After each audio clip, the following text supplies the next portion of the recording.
Sup? So I'm TJ Majors. Spot of the 6 Cup car this weekend. I did ARCA race with the Andy J. Cowiak car. Pizza Man? Why? Because it's fun. You love ARCA racing, Brett. I just don't know it yet. Brett Griffin, I've been jacked up on painkillers for a week, so Oh. if I say anything amazingly stupid, that's why. I have a release this How long week. have you been on these painkillers? That's what I was going to ask next. Can only imagine. It's got to be what, 6 years. Yeah. What's up, Freddie Kraus, spotted for Bubba Wallace and Kyle Sieg this week. No ARCA racing for me. But, boy, what a week. What's up, Casey? Good morning. Hey guys, Casey Boat here, and we are back from Phoenix. I mean, I would say, TJ, of everyone, you probably had the most solid weekend, so to speak. His all luck. My ARCA race wasn't that good. Maybe yesterday. so- Nobody gives a shit about ARCA. I do. I do. It got rained out. You got rain short, so that's the best thing that can happen. Oh, ARCA. ARCA is going to ARCA. Lap 1, turn Lap 1. one that we were sitting. We went to Twin Peaks, and there's a handful of us there. What's that? It's a local watering hole there. It's Is the that where you coldest tweeted beer out? ever. Coldest beer ever. Yeah. And Twin Peaks. we sat there and said, how far do they make it on lap 1? And it was like, I was like, I think, or how far do they make it? And I was like, Yeah. I'll give them 3 laps. Nah. And then somebody's like, I'll give them this. I was like, man, I said, turn 1 is probably the number 1 culprit. And I said, they wrecked. I go, oh, I was wrong. They made it all the way to turn 2. I don't know. The wreck might have started in 1. No, it pretty much started in 1. Based off Yeah. your picture, I understand why you guys go there so often. Oh God, I didn't. So nobody's gonna believe this Okay. whatsoever. I took a picture because it said ARCA Phoenix, right? Snapped a picture. Now I'm at the bar, sitting there, tweeted out ARCA Night in America, whatever else I said. Put my phone down. An hour later, it's like my blowing up. I'm like, why is there so many comments on this picture? And I look at the picture and I'm like, What happened? oh yeah, there was What was in the picture? Oh, one of Brett, the, you know you one of the looked. waitresses. Twin Peaks were one in of the the picture? waitresses. Yeah, one of the waitresses was in the bottom corner. You got to fit the brand. I didn't know. Besides your extracurricular activities, I'd say, based off some feedback, there's some solid criticism around yesterday's race. I think Saturday's was pretty. I don't think you're going to go to Phoenix without having some criticism at some point. So let's go What do you- twice and let's go Hold for a on. championship. What do you Hang on a guys second. think? Here's where before we get into any Phoenix bashing, I have to say nobody takes better care of the spotters than Phoenix Raceway. We seen Julie and Latasha up Yeah. there yesterday, and I actually was giving them crap because Saturday. Saturday. The shade that they put up for us last year was amazing. Yeah. And until this time we went by and it was freezing Cold. because we were shaded and it kind of created a little bit of wind You tunnel. started the race and you were cold, but at the end of the race you're hot. I told Julie, I said, this is ridiculous. Whoever put this shade up, I don't know what they were thinking about. But Can't make you divas happy. All she has to Yeah, do is they, listen to one episode of the show, and she knows what to do to make it better. But I mean, they have bathrooms up there. They bring us food. They have coolers. yeah, they stocked there brought all lunch day long. again. I mean, There's nothing more redneck than a porta potty on the roof. Like, I love that. With that being said, though, I think we're going to have a difference of perspective of this race. I think so too, and I think that it seemed to me like people that watched it on TV thought it was. Listen, I think that people that think, listen, you don't think it was a good race. There's no way in any world you think it's a good race. You probably might think it's a good race for Phoenix, but there's a big difference between a good race for Phoenix and just a good race. Here's my perspective on Phoenix as a fan laying in the bed watching. There's nothing crazier in all of motorsports than a restart at Phoenix. Yes. They were 5 wide multiple times yesterday. And when you have that aerial view that's not tight, it is freaking awesome to watch. To your point, yes, it's going to single file out. Obviously, it's hard to pass.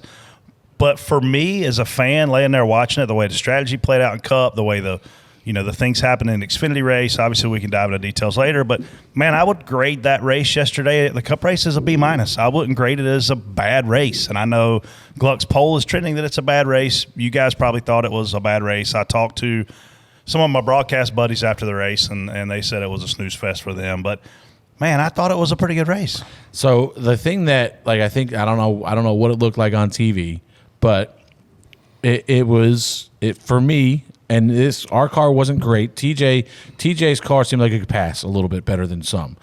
There's only three cars all day consistently that I thought could make passes. It was the 20, the 17, and the 6.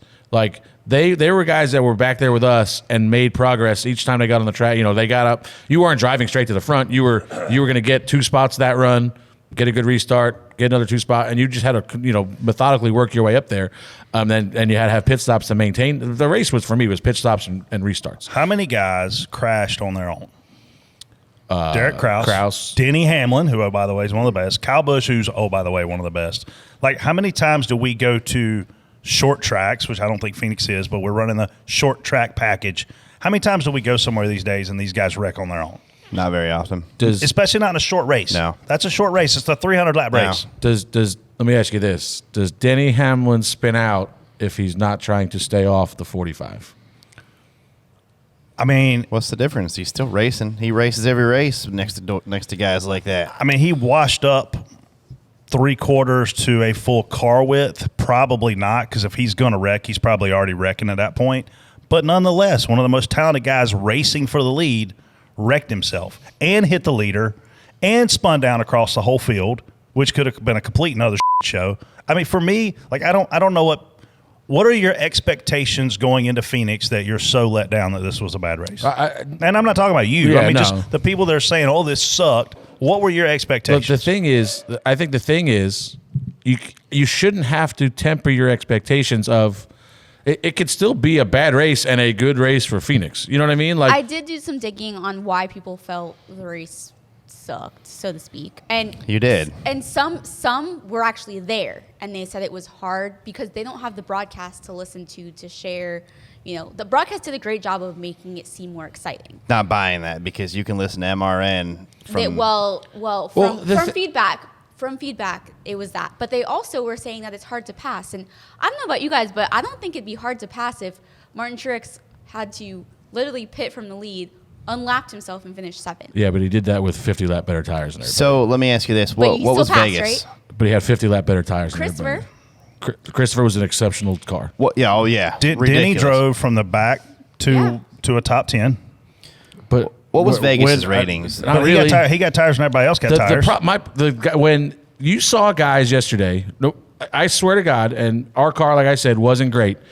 If we were in the middle of a run, just say a crane came in and picked Bubba's car up and placed him anywhere in the field, that's where we were going to run that whole run. And that was true for just about anybody. You look at Tyler Reddick. How good was Tyler Reddick all day?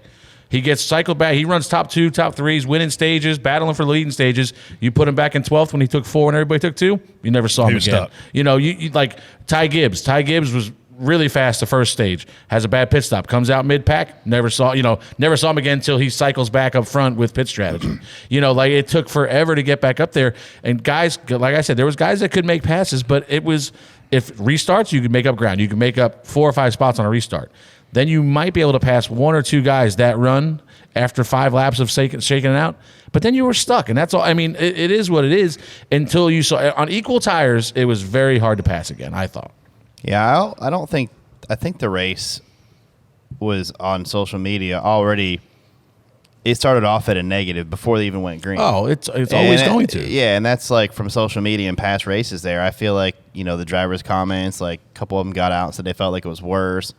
A couple of them got out and said they felt like it might be a little bit better. But I feel like if you don't get out and say this is the greatest thing ever, then it's going to be a negative race anyway. I thought I was listening to Teardown last night, and Gluck was trying to make an example, and I think he just continued to contradict himself because he said, well, good cars could pass, But then he said, he's like, well, if you he's using the Hendrick cars as an example. He's like, the Hendrick cars could run top 5 all day until you put them in traffic, and then they couldn't do anything. That's a problem. 14th was they what their best shouldn't have finish. been able to run top 5 to begin with. You know what I mean? Like that's it. If they're not good enough to run, if they're not good enough to pass, but you put them up front, you look at the end of the race. Truex stays out on old tires and drives away from everybody that put tires on, and he's gone. And I don't know. I mean, if he doesn't have to stop for fuel, I don't know if the 20 catches him.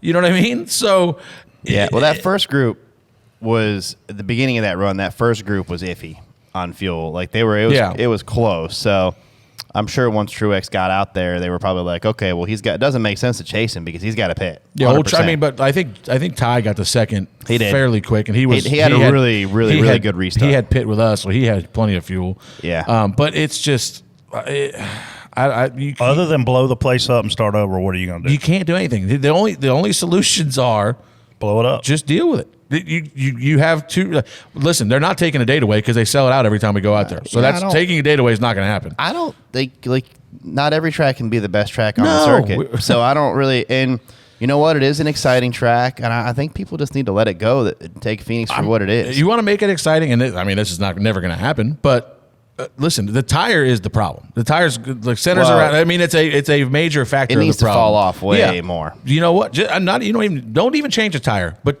you get 2 sets. That's it. You get 3 sets you get 2 sets laying there, 1 set on the car. You got to run 100 laps each set. It's 312 lap race. I just think everybody else do pretty much the same strategy. Probably. If you got 2 sets and there's 2 stages of breaks, you're going to take them. You're going to run 100, and you can't even run. You're going to pit the second stage. The second stage is 100 laps. You're going to run the whole thing. Nah, man. Yeah, probably. You got to. Well, no, it's more than 100 laps, right? You have to take them because if the car comes out and you're going to get it's more than a fuel window. So you're going to pit and not put tires on in the third stage. Put your qualifying scuffs on, I guess. Maybe right? something. But I'm saying, if you got to do something because there's just nothing's going to change especially if it's unlimited tires and the tires don't wear out. Well, you don't even need tires. Is it the worst racetrack on the circuit? Yes, for racing. Yeah, for the Cup cars, probably. I would say, probably for the Cup cars. It's not the worst for Xfinity. The other races the Xfinity guys seem to be able to do more, but that's pretty common with the way the cars are there. You can drive up behind somebody and get them loose with those cars still, and you can do more things like that. These guys in the Cup cars can't manipulate. The only real area you manipulate is the wake, and you don't really like we talked about before when they went to the new car. Remember we saw somebody drive right up behind somebody. They didn't get loose at all. They got super tight. That took away all the passing, all the offense you could play behind somebody. Yeah, the manipulation comes from the front now. The guy in the back used to be able to manipulate it or drive up and get you loose. Now it's manipulated from the front. If you could just aero block, then you mirror drive them, it's over. Yeah, and that makes it hard to pass. We had a hard time passing Ross because, and the 99, the 99 ran somebody down in front of us, and we caught him. Well, he started mirror driving, and then the guy in front of him drives away. If he would have focused, I don't understand what your thinking is. If you're better than you're going to get called a clown again. Well, no, this happens throughout the field a lot too. You start focusing on the car in your mirror instead of passing the guy in front of you, and then you lose 15 car lengths to the guy. That's the telltale sign for me all the time. Especially Phoenix is the perfect example of it. We were behind the 47 at the end of the race. And we can't get past them. We can't get past them. With 15, 20 laps, 30 laps, whatever it was, we're behind them. Can't pass them. We get around, we get by them, drive away from them by a straightaway in 2 laps. You know what I mean? So, you're obviously much faster than that guy, but you just can't get around him unless you're astronomically faster, like Martin was at the end when he's got a second and a half better tires. He was passing a car a lap. Yeah, he was. He's running. It's like a second and a half fall off over 60 laps, and I think he had 50 lap newer tires, so he's over a second faster. But he's gonna pass people, but. Nobody else is going to be able to do that. The only thing I do think the track's getting a little wider in 3 and 4 still. It's slowly getting wider down there. Yeah, we'll talk about the package. They moved the wall? But not yet. Oh, no. Man. But, I don't know. It was we would set up passes. It exceeded my expectations. And the thing is, in today's world, we got so many different ways to watch. It used to be, like Casey said, MRN, TV, or in person. And now you've got the social media element. Obviously, our perspective is that of spotters. And I just feel like it was a freaking B-. I don't know what y'all's expectations were. No, there's, like you said, it exceeded your expectations because your expectations were pretty low. They were very low. I didn't expect 3 guys to wreck by themselves. Yeah. I didn't expect to see, guys in the back, Austin Dillon, Austin Hendrick, who needed to have good runs, pile into a Austin wreck. Dillon, I don't know what he's got to do. Austin Dillon is the unluckiest son of a on the planet right now. He's been caught up in wrecks every week. It seems like in the first 5 laps, like Daytona. Daytona. Josh Williams too. Same deal. Josh Williams, I don't know about Josh. He is struggling. He's gonna have to do. He made a spotter change. Yeah, made a spotter change after 2 weeks of. I really didn't understand that either. Because I know he he went back to the guy he had last year, which I get. That's a comfort thing. Bubba talks about that a lot. But the 2 weeks I think he got 2 flat tires. Or got caught in a wreck at Daytona and then got a flat early at Atlanta and then made a spotter change. I don't know if this was a spotter shooting the tires out from the roof or. Well, if you don't like what you're hearing though. Oh yeah, no, for sure, I get it, but put the window net down. It hasn't really translated into any better. He's got to go. I mean, the good news is he's off this week, but he's got to hit a full-blown reset. You're going to COTA, but here's what he's got to do. He's got to qualify better. You cannot qualify, especially in Xfinity. I mean, if you're qualifying worse than 20th, something's really wrong in a car, in a fully funded car like what Kaulig has. Yeah, you can't go. And in the Cup Series, look, it's going to happen. Kyle Busch qualified terrible at Phoenix. So if you're Austin Dillon, you can sleep that night going, I'm all right. Kyle Busch also is back here with me. If you're Josh Williams, you cannot qualify outside of top 20 in a Kaulig race car. No, and the thing, especially with the Xfinity Series, we've seen that's one of the better point battles at the end of the year, because and you're never, ever going to get stage points in the first stage if you're back there because the stages aren't long enough. I mean, I don't even know what they were the other day, 35, 45 laps. Super short. So, you're never going to have time to get there if you're qualifying. I mean, he was behind us this week. I don't know, like 28th, 29th-ish, something like that. Yeah. You just got to do a better job. There's no excuse for it. I wonder if there's just a point like a guy like him comes in there and, it's not what you're used to driving like. You know what I mean? Like, it's not like we've seen Josh take You're not cars, used to being in fast cars. Yes. Well, we've seen Josh take cars that shouldn't finish 15th and finish 15th with him. And it's a whole different mindset, in my opinion, than it is to go out there, okay, I'm a top 5 car this week. There's guys, and Kaulig is one of them that, they run their cars a certain way. And if you're not used to driving your car a certain way, then you've got to get used to it quick. And it's an edgy deal over there. But there's guys you see in this sport that overachieve in underfunded cars. And then they get an opportunity in a better car and kind of do the same thing. And I love Josh, by the way. Preface this, I think Josh is an awesome kid, awesome guy, super talented. Had him on here last year for one of our best shows, I think. But you're on the verge of now that you being in that pool of, is this guy just a top 15 guy, or can he step it up and make it happen in a better ride? I think there were some other drivers that went through Kaulig that did the same thing. So. For sure. Let's move on to spot on, spot off. First topic, the short track package still makes for boring racing and it needs to be fixed. Brett. Again, I don't think Phoenix was a boring race. Had it been a 500 lapper, I may have a completely different opinion, but the amount of laps that they run and the on-track action that I saw, I gave it for the third time a B-.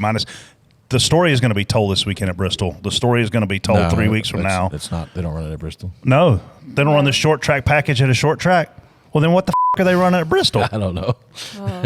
Jesus, this makes about as much sense. It's interesting how few curse words we had last week. When you do dumb you're going to cuss. You can't. Why don't you run the short package at a freaking short track? Short pack, put I'm so pissed off I can't even talk. Right, you should try Consumer Cellular. Consumer Cellular. I think one thing I did notice, and maybe Freddie saw it too, is I felt like the cars were looser off of 4 than normal. Yeah, you could definitely notice. You noticed it big, especially. I saw more of that than I ever have. Firing off practice, firing off. You could see guys. I mean, Bubba, he went by in practice. He was tight on that wall, like around the start finish line. Yeah. And in both days, I noticed he scuffed the left rear, and like majority of the cars, I felt like had that little scuff around the right rear wheel well. But it was, you could definitely notice it more. But at the same time, it. Phoenix, does that trending in the right direction though? If the guys I think so. I think after the race, it was funny because you look back and it's like Christopher Bell was now loose. Yeah, Christopher Bell was just fine. But you look back and I listened to Gluck last night. He talked about Truex saying, the package was better. You could move around a little more after the race. You could move around a little more. You could pass. That was after he just drove through the whole field. In the middle of the race, and led for whatever. In the middle of the race, he was bitching, this thing's fucking terrible, and you can't pass. And so it's just circumstantial. Like I'm sure my view is skewed because it didn't matter what we did yesterday. Wherever we cycled out, whether it was 4th, 11th, 15th, 17th, That's where we were going to run until we got another chance at a pit stop or a restart. So I think visually, they looked a little more on edge. They looked like they could move around a little bit, but you still couldn't pass. A little more on edge is in the right direction, though, because then guys aren't on the throttle the whole time. Like, and this is not a fair place to judge it, because we've talked about it on here before. So where are they running this thing again? Richmond, and then Martinsville. Martinsville, I think, will be the real test. Yeah, Martinsville is the place that Martinsville is a place that they have hurt the most. I think. You know, Phoenix is we've taken 14 generations of cars and 75 different packages and just don't have great races there. So you can't really expect to change the short track package. On top of that, we race there twice a year, and every year we go test there. That's because it's warm. So now every time we talked about Martinsville last week on here. Every time you test somewhere, you make that box smaller of, the field's going to get tighter and tighter because you have that much more data for that place. I don't think Phoenix is. I know it's rough looking at times, but like there's multiple different lines there, and guys can get side by side. But it's also how good these guys are at making it hard to pass too. Look at Formula One guys; they know exactly what to do at times, like taking the entry away to the corners and stuff. I mean. These guys, when you catch them, know how to make it super hard to pass. You can get beside a guy, but it's really hard to clear him. And we couldn't even get beside a guy. Well, but it's Phoenix. I think is unique because you go into turn one and you got a guy that runs all the way up against the wall, and you got a guy 8-10 car lengths below him running the bottom, and then they meet on the exit of the corner. I still think that's something that that's fun to spot, isn't it? It's pain in the ass to spot, but the broadcast said yesterday the spotters have a great view of this racetrack. I'm like, well. They do. You've never been on this spotter stand. Oh, my gosh. They do have a great view, but their angles are absolutely garbage. Yeah. It's cool for the middle of the corner when you can say 3 outside, but when you get to the exit and they're coming at you, you're trying to clear your guy up. It's not quite as ideal. But, yeah, I think people just need to accept Phoenix for what it is, and it still can be. I think we're going in the right direction with it. And, it's still there's some exciting points to that race. It's, like I said earlier. It does not need to be the championship weekend. No, for any reason. There's the only way you can convince me that Phoenix should even be part of the championship conversation is if it's some kind of playoff, a 3-race playoff like Denny's brought up before. You could run Martinsville, Phoenix, and Homestead, and those are your 3 races with 4 guys, whatever you want to do. I could even accept it being the last race of the season in a 3-race playoff, but. There's no way you can sell me on the fact that that's our best option if you're going to go back for a 1-race playoff. If you're going to keep it to Phoenix at the end, it probably would be beneficial to have it like a 3-race series or something at the end. Yeah, I'm going to ask y'all this. Pit stall number 1, should it be as big of an advantage as it is? So, you've been saying this for a couple days now, and I saw some tweets about it also. It's an advantage basically for the camera position. The camera position is at the end of very, very, very short distance from the pit box exit to where the camera line is. The camera is basically at the end of the first camera line box. needs to be at the speed line. Yes, that's an easy fix. That's all you got to do to really help it anyway. Because you see anywhere you look that the camera is at the end of that box, it's easy because what happens is you don't have to do anything. If you're in that first stall, you just basically bump forward a little bit and you're through the camera while everybody else is like there's numerous times we had it last year. I forget where we sat on the pole, maybe Texas.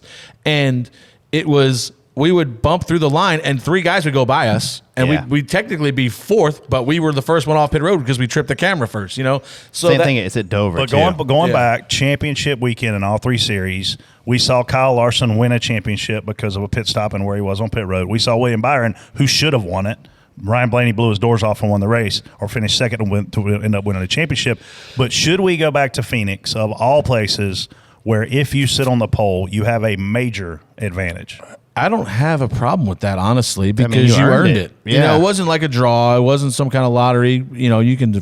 And they've changed the qualifying order at the end of the year too to make it even for all the cars too. So you're not going out in a group that's way worse. You know what I mean? So when Brett Keselowski makes the Final Four, and Bubba Wallace makes the Final Four, and Denny Hamlin sits on the pole, and you qualify second and you qualify third, and he kicks your ass all day, you're going to be okay with that. You're going to be able to eat it on Sunday night after that race. Yeah, so are you saying Denny would have won the race yesterday had it not been for an issue? I'm just saying it's very obvious, and we should not have an advantage that big just for sitting on the pole. Was it? I mean, where Denny What did Denny do yesterday that was such I'm not talking specifically Denny and yesterday. Well, but Denny had the first. I mean, 3 out of the last 7 races going into yesterday, the pole sitter won. I think that the numbers get skewed a little bit, especially at Phoenix. I think this is an advantage at a lot of places. You look, I think Charlotte. I was asking JR about this before I came in here. Charlotte is another one. I remember Texas obviously might have been another one because it's like there or wherever it was we run the poll. I can't remember. But then the numbers get skewed a lot more in Phoenix's favor for what we're talking about. You can't pass. So if you do manage to come off the lead, then they can't get around you. Or if you come off, if you're running third and bounce to the lead, or if you're running sixth and bounce to third, your position retention is a lot better. Or you get a good restart. So the numbers, I think, obviously Phoenix is a heavily favored pit stall number 1, but I think there's a lot of different things play into it. I don't understand. Denny earned that spot. He should kick your ass all day if he did it. You know what? Next time, if I want that spot, I need to go out there and get the damn focus on qualifying. There needs, it's part of the, hey, man, you're putting it on the line right here. Go run this lap, and some guys are better at qualifying than others. But, I mean, that's a position, even if it's you and you earn it, that's your spot, man. I mean, I think it's earned. On a similar topic, after Toyota's dominance at Phoenix, they would be considered the favorite going into November. Spot on, spot off, Freddie. Yeah, I guess spot on. They were obviously very fast. I think they led all the laps except for when Gilliland stayed out and ran long. I think it was 4 or 5 different guys. So the first stage I looked up and there was 4 Toyotas, checked out. The only concern I have, and listen, and we go back in November. I don't know how simple the weather can affect that place a lot, so that plays into it. We saw coming out of that test, I think, that we kind of knew Toyota was going to be pretty strong when we went back. But the thing that concerned me was they were very fast, but when they lost track position, they struggled, except for Bell. Bell was like the outlier yesterday. His car was exceptional. He could do whatever he wanted. Yeah, I don't think Bell was a good. He's not a good reference. It's not very often you see cars like that. I think on the broadcast they mentioned every single car had a different setup. I'm assuming. Yeah, I mean, I'm sure they're not. I mean, I don't know how close ours was to the 45 or anything, but. Once we were kind of buried in traffic. And the thing is, early in the runs, you saw, Tyler was running top 3, I think, and it was able to drive to the front. That's not so bad. But when you get further back in traffic, it just gets worse. You just get tighter and tighter and tighter. So then, because you got your car set up to run up front. If you're the 45, then guys, they know they're up front, they can be a little freer because they got good track position. Well, then once you lose the track position, you're tighter. Now you're like, oh, shit. Now I wasn't banking on this, so now I'm really tight. I need to be able to, you're running a little bit tighter up front because you're going to clean air. So now you get buried, now you're in traffic, and now you're tight as f***. So that was the only thing that concerned me was when they did lose track position, seemed like it was harder. The 43 got buried, never saw him again. 54. Did you fence that guy? Nah, somebody fenced us into him. It was a mixture. Yeah. A mixture of what? Of the 23 and 14. Oh, and the 43. 43 was just kind of an innocent bystander. Yeah, 43 he didn't do anything. Yeah, it doesn't seem like there's any love lost between Eric Jones. And it got real tight between the 14 and 23, and they kind of washed. They left the hole open down the backstretch. We filled it off of 2. Well, let's get this right. They left a hole. They're already 3 wide. Bubba makes it 4 wide. Yeah. Okay. So it was Bubba's fault. I don't blame him for driving in there. Is there a rule against making it 4 wide? No. I mean, is it hard to pass a Phoenix? You make your own luck. Okay. I'm saying, is it hard? I looked at the video I saw. We make it 4 wide. The 14. The last guy to the party was the you. 14's got a half a car width. To his I'm not left. saying he didn't come up and who made contact? Up quick. Okay. Yeah. The 14 came up. If there was a rule against making it 4 wide, let me know because I was 4 wide all day yesterday. I don't know what the 14 knew, but he came up from. So you're saying Joe didn't? He didn't. No, I don't know. Well, no, he don't even need a spotter. If you go back to them comments from Wilkesboro, Briscoe don't need a spotter. He's got cameras. So him and Burton. Them two don't need spotters. He came up like there wasn't going to be anybody out there, and there was 2 cars there, and it looked like he was only expecting. I mean, honestly, it was kind of impressive that Bubba got into that spot. First of all, they weren't going to be 4 wide, but Bubba got a great run off the corner. So it's still Bubba's fault. No, the 14 came up like there was going to be 1 car there, and I think when he heard 2 outside, it was already too late. Yeah, it was. He had the thing that he had room to his left, and he had a lot of room to he left. made the comment, after he can't really complain, if he wants to complain that we made it 4 wide, his comment after the race was, well, first of all, he said, I don't know what Corey's mad about. The guy behind me wrecked him. Well, no, we were outside of you. So if you want to blame it on us, we were still not behind you. We were outside you. And then he said, like, listen, I don't care. The aggressive guys are the guys that run up front, so I'm going to be aggressive. Well, then if that's your feeling, you better be ready for everybody else to be aggressive too. Yeah, it was definitely an aggressive. But you had to do it. I felt like, especially there, we're on 2 tires. We have to get as much track position because there's guys with 4 coming. Like it's the last restart. You think it could be the last restart of the race. So I mean, so let me ask you this: say Briscoe comes up a little bit further and just takes you and the 43 out that in that corner. Do you still think that you have to make that move? Yes, I think you do at Phoenix. I think that's at some places, no, maybe you can just back off and get back around them. But I think at Phoenix, if you're not taking every opportunity to get in front of somebody, you're not doing it right there because you have to be at your most aggressive, especially on restarts, to get as much track position as you can. Was he on? Probably stayed out. Yeah, I think he was. I don't think he was on the did. same. I think he was on the one. He might have been one of the ones that pitted with like Ross when they pitted and then they flipped it. We did too. I don't know what the 14 did. You're definitely not going to want to go in the corner behind a guy on older tires. No, we're not. You can't. Like that's what I preach to Bubba all the time, especially at Phoenix. Like, and it really goes for anywhere. You have to have momentum moving forward when you get to turn 1. If you stop for somebody, if you run on the back of somebody, you're getting split 5 wide at Phoenix. You're getting split 5 wide at Las Vegas. Yeah, anywhere you go, you didn't choose. You have to figure out a way to have momentum going forward when you get to turn 1. That's all there is to it in restarts, especially at a place like Phoenix. And listen, it was. I'm not saying it wasn't an aggressive move. Obviously, it didn't pan out, but you have to take those chances at a place like Phoenix if you're going to run in the top 10. You had momentum when you hit the 43. Well, right to the right. We were going right, not left. Brett, spot on, spot off. Do you think Toyota is favored in November? It's very obvious who the fastest cars were all weekend, and given the way that the strategy played out, obviously Christopher Bell drove back up through the field. But man, if you put 4 Toyotas up front, they're going to stay up front. But on the same note, if you put Kyle Larson in the lead there, I don't know how easy he's going to be to pass either. So there's a lot of time between now and getting back to the second Phoenix Championship weekend. Teams are going to get faster.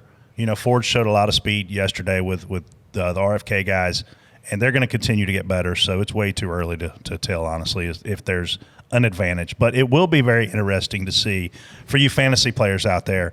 When you get to Richmond, I would load up on Toyota drivers. Interesting.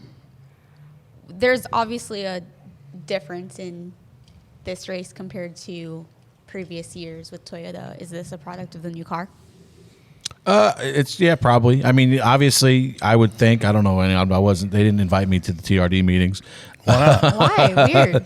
But you would think that first and foremost priority is we have to be better at Phoenix. If we're ever going to win a championship, that's where we have to be better.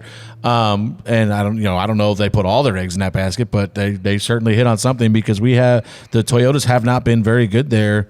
In the next gen package, I think somebody said they had like 15 laps led total in the other 4 races or whatever we've had there since we went to this package. So they obviously did something to improve on their Phoenix package, and they hit on something because not only was it was across all 3 Toyota teams. Also, the 45 was very fast. The 43 qualified well. He was running in the top 3 or 4 until he had a bad pit stop.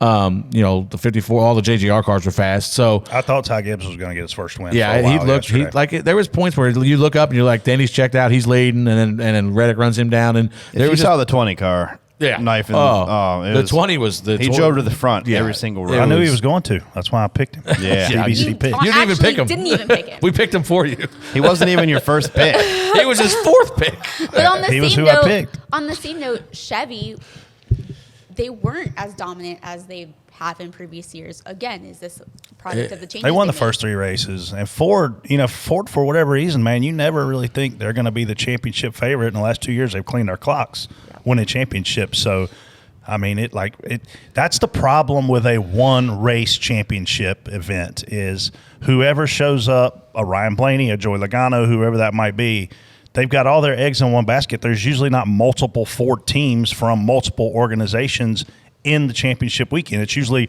one team from one organization.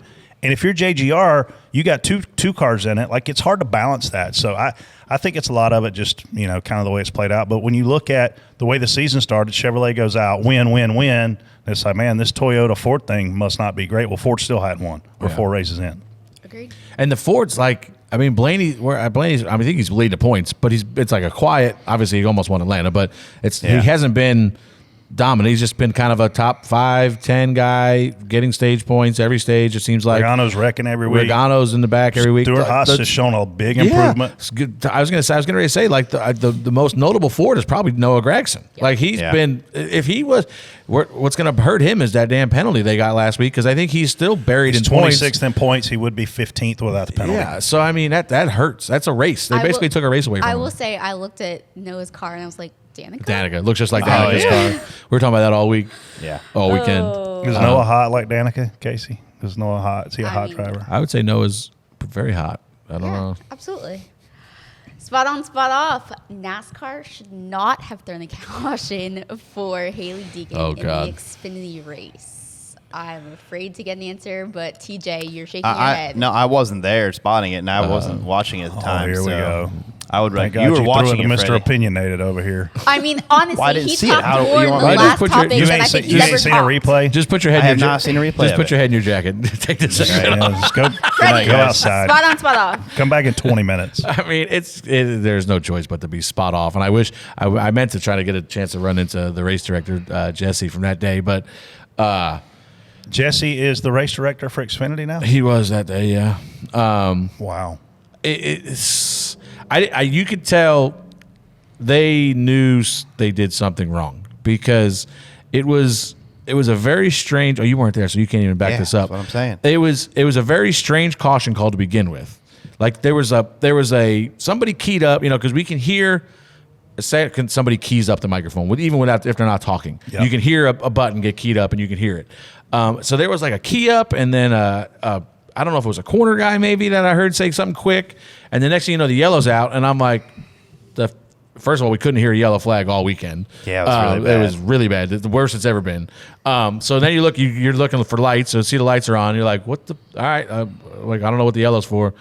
So then we finally see a replay. And I'm like, and then how I knew that they screwed up, or that they knew they screwed up, was radio silence after the yellow. After the caution. Like it was radio silence for at least a lap. It felt like. So let's walk you guys through that. Typically, when the caution comes out, there is a sequence of events that happens from the tower to communicate to safety vehicles and to vehicles that are first responders to get on the scene and make sure everybody's okay. So you're telling me after the caution, it was silent. Silence. It was like they were looking at each other going, we f***ed up. Who hit that f***ing button? Like it was, I guarantee, if the corner, again, the radios were not working great, so maybe I missed something on that they said that, but it sounded like a corner worker might have said like turn 1, and maybe they just panicked, like they saw Haley, but Haley wasn't even sideways. Like I've seen times before where people get like sideways and save it, little smoke come off the tires. She was just kind of running the high lane and got a little out of shape, and the yellow came out.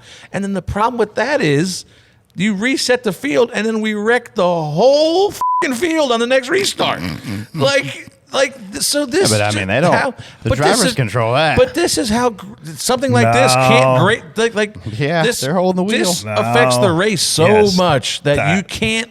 Like it can't happen. It was a very unfortunate situation. Chandler Smith is checked out. The race is playing out organically. They throw this BS caution, and like Freddie said, it completely changes everything.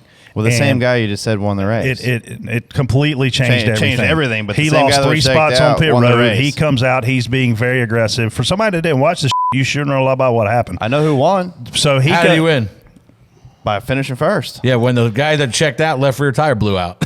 He had no idea. Keep talking. We'll just let you have this segment since you're omniscient on this subject. So I'm telling you guys, the problem that I have with this is we shouldn't have thrown the caution. Like we have to decide. We need the same person throwing the caution every week in every single series so that we know there's consistency. Lack of consistency how many times have we come on this show and said there should have been a caution when there wasn't? There should not be a caution when there is. This is one of those times where there is zero reason to throw the caution. And to Freddie's point, when you did throw the caution, pit stops happen, guys give and take and lose positions on pit road. They have a very aggressive restart up front. The leaders wreck, and they wad up 20 cars. You know what it reminds me of? It reminds me of a bad roughing the passer call. in a football game. It's just it's a flag that affects the outcome. or of the game. like a no pass interference, something like like you're changing. I mean, they basically put a company out of business for race manipulation. No. Right, I mean, MWR got smoked with but like there's this is the ultimate race manipulation. You're throwing a caution when there's nothing wrong. Like, I obviously you're not doing it intentionally, and I don't know. The problem is I have lost races for this same stuff. Clint had a massive lead at Dover. This is just one example. I have 50 in my pocket. Clint had a massive lead at Dover, and they literally came over the radio and said, "Put it out." And I'm like, caution's out. Clint's like, for what? I'm like, cigarette butt. Because there's nothing has happened on the racetrack to warrant a caution. We went on to lose that race. So John Hunter, whoever that thought they probably were in contention to win, they didn't win because of that caution. No. Chandler obviously overcame. He was leading the race. He came out fourth, aggressive restart. He is part of the wreck. Chandler and I talked about this yesterday. He called me. He said, "Man, what do you think I did wrong on that restart?" I was like, "Nothing. You were squirting the middle the whole time, and you finally got it to open up. When you shot it, the 98 kind of hit the apron. He come up into you. The 20's kind of coming down. You're in a bad spot." TV said it was John Hunter's fault. I don't think it was all John Hunter's fault. It was a victim of circumstance. But to your point, we don't wad all those cars up if they don't throw that caution. Yeah, I talked to Chandler. He texted me the same thing. I texted him congrats. I spotted for him last year, obviously. And same thing. I said, man, like you can't change the way. If you change the way you drive, you're not going to win races. You're not going to win races. Especially when your pit crew's losing 3 spots every time you pit. That's not ideal either. You have to drive like that to make up those spots. Like that to make up for it. Yeah. So Brett, you make the comment of consistency, having the same person making those calls. Well, I mean, I think Jay brought it up. Every sport has those issues, right? Because it's sometimes subjective with a ref or whoever it is. Well, how do you change that? How do you fix it when it's always going to happen in every sport? There was no reason in that situation to be in a rush to throw the caution. If you thought there was debris there, you have plenty of time to get TV to help you go down there and look with their cameras. Clearly, she barely brushed the wall. I don't even know if she knocked the paint off the wall. She drives off. You cannot – when you see a massive wreck, when you see Denny Hamlin wreck in front of the field and shoot back across the racetrack, that is an automatic caution. Literally, I saw some people yesterday, that shouldn't have been a caution. Yes, it should have been. They're running 160 miles an hour. He wrecked in front of the field. He went across the racing surface. You have to have enough common sense to know that's a caution. But you cannot rush these cautions that shouldn't be cautions. They rushed it. They missed it. They did. Moving on, Michael Andretti's sell the series comments about Roger Penske and IndyCar. And just a quick blurb, he says, "Sell the series. There's people out there willing to do it. What you need is big money behind it to get it to that level. And if he's not willing to do it, I think he should step aside and let someone else buy it." I'm going to give you a little bit more context to this, too. So there are also some reports in the Associated Press and the news this weekend that Roger Penske went to the team owners and said he wants to do a charter system. Obviously, that's coming from NASCAR and the valuation. He told each team owner, TJ, did you see this? I saw none of it. He told each team owner he wants $1 million for them to own a charter in IndyCar. And they all told him to off. They weren't giving him $1 million. $1 million for each team. For each team. Yeah. So he essentially would raise $25 million in capital. So I have to think that some of Andretti's comments were built around that. But Andretti also went on to say in this same article that $25 million, if they were going to go out and raise $100 million, he can see where that would greatly help their series be a bigger deal. That he feels like they are a, quote, diamond in the rough as a series. So Michael Andretti is taking big shots at a billionaire, Roger Penske, who went out and spent hundreds of millions of dollars to buy IndyCar, buy Indianapolis Motor Speedway. So I don't know. I'm spot off that these comments are being made publicly before your season even starts, because to me, that's a bad look. Yeah. When I look at that series, do I think there's a lot of opportunity? Yeah, I do. But I think, A, they run too few races. B, I think they run too few cars. And C, they do a terrible job of making their drivers superstars. Who is a superstar in IndyCar right now? I mean, Newgarden. But he's not. There's no superstar. There's no enough people don't watch it. He ain't a superstar. There's nobody. When you go back to when Michael Andretti raced, or AJ Foyt raced, or Mario Andretti, or whoever, they were superstars. Tony Stewart was a superstar when he drove for IndyCar. Yeah. When he was a part-time Busch Series driver driving a shell car for Joe Gibbs Racing, he was a superstar in the IndyCar world. They don't have one. So while I respect what Michael is saying, and I don't think he's necessarily wrong, I don't like these comments being made publicly. Man, it's hard. It's hard to read somebody being critical of Roger Penske. Agreed. Because we see I don't know anything about the inner workings of the IndyCar series. For me, I think it's as popular as it's been in the last decade or so, or maybe more so. Now, you don't know the drivers, but you didn't know the drivers then, aside from maybe the Andrettis. You know what I mean?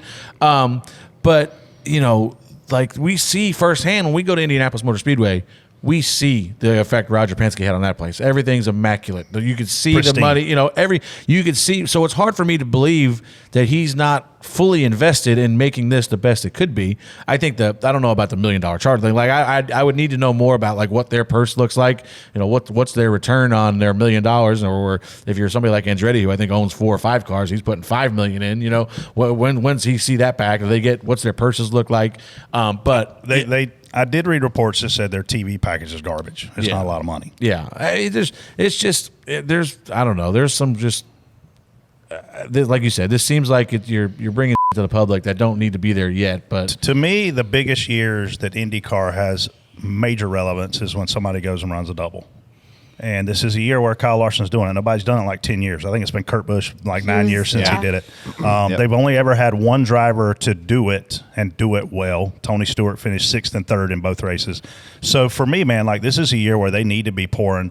And look, the Indy 500 is a big race. It's the biggest race of the year for a lot of people. For me, it's not, but it's certainly in my top 5 of must-watch races.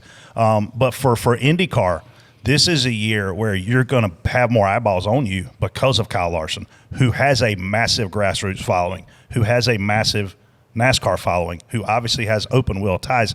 Take advantage of it. Yeah, and you see the framework of what these Netflix shows are doing. Figure out a way to just get your like a lot of times we talk about on here, like they're running heads up with Cup. Like you can't do that. Spend $1 million and do a show called The Double and just follow Kyle Larson around. Something like you just. I'm sure somebody will be. I'm pretty sure that's happening. Yeah, I'm pretty sure I think that and then you look at other stuff. I don't know the inner workings of it, but then you see a lot of. Like I feel like Andretti's obviously being critical for some reason. Like there's something he wants that he's not getting. I've seen him critical about manufacturers. He wants more manufacturers in the sport. Formula One. The Formula One deal probably isn't helping either. Yeah, but I always say this about manufacturers. Like he's wanting a complete redesigned car to fit the I think it's the IMSA engines in it because the different motor builder manufacturers.